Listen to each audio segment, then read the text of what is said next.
నాకు మాత్రమే ప్రత్యేకమేం కాదు. ఇప్పుడు మీరు మాట్లాడచ్చు, ఆయన మాట్లాడచ్చు, ఎవరైనా స్వామివారితో మాట్లాడచ్చు. ఓన్లీ థింగ్ ఆయన అక్కడ ఉన్నారు, మీరు చెప్పేది వింటారు, మీకు ఆన్సర్ చేస్తారు అనే ఒక ట్రస్ట్ ఉండాలి. ఒక బిలీఫ్ ఉండాలి.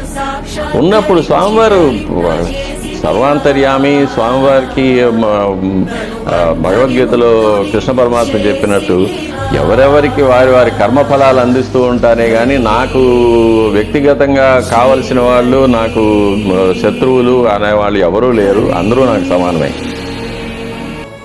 కాకపోతే భక్తులు భక్తితో స్వామివారిని చేరుతూ ఉంటారు.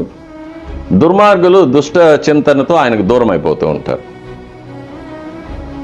అంతే తప్ప ఆయనకు, ఎందుకంటే జగత్పిత, సృష్టికర్త ఆయన.